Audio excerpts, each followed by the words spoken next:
নমস্কার আমার সকল পায়রা প্রেমী বন্ধুদেরকে বিবি পিজিয়ন আমার এই ইউটিউব চ্যানেলটাতে আপনাদের সকলকে স্বাগত জানাই। ভিডিওটা যারা নতুন দেখছেন তাদের উদ্দেশ্য অনুরোধ, আপনারা পারলে আমার চ্যানেলটাকে অবশ্যই লাইক এবং সাবস্ক্রাইব করে দেবেন। বন্ধুরা, আজকে একটা ইনফরমেটিভ ভিডিও নিয়ে আপনাদের সামনে এসেছি। আমাদের সকলেরই একটা ছোট না বড় কনফিউশন থেকেই থাকে, জিরো পরের বাচ্চাদের কিভাবে আমরা চিনতে পারি যে ওটা মেল না ফিমেল।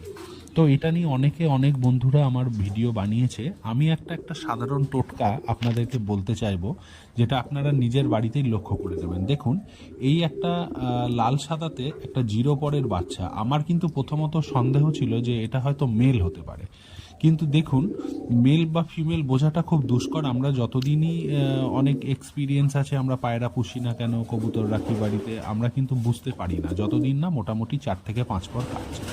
কিন্তু দেখুন, আপনার বাড়িতে যদি কোনো টাট্টু মেল থাকে, মানে খুব একদম স্টার্ট মেল, যেমন এই যে একটা হোয়াইট লোটন আপনারা দেখতে পাচ্ছেন, এর কিন্তু একদম স্টার্ট মেল লোটন, এরা কিন্তু ঠিক বুঝে যায় যে জিরো পর হলেও যে কোনটা মেল কোনটা ফিমেল। সুতরাং দেখবেন, যদি মেল পায়রা হয়ে থাকে জিরো পরেরও বাচ্চা, কিন্তু সে কখনোই ওই জিরো পরের বাচ্চা মেল বাচ্চার সামনে গিয়ে কিন্তু এইভাবে ঘুরে ঘুরে ডাকবে না বা তাকে ইমপ্রেস করার চেষ্টা করবে না।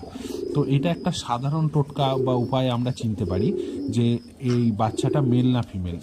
যদি এই বাচ্চাটা ফিমেল হয়ে থাকে, তখন দেখবেন কোনো মানে এক্সাইটেড যদি কোনো মেল থেকে থাকে, স্টার্ট মেল বিশেষ করে, সেই মেল কিন্তু তার পাশে গিয়ে এরকম বাকুম করে ঘুরে ঘুরে ডাকবে এবং তাকে উত্তেজিত করার চেষ্টা করবে।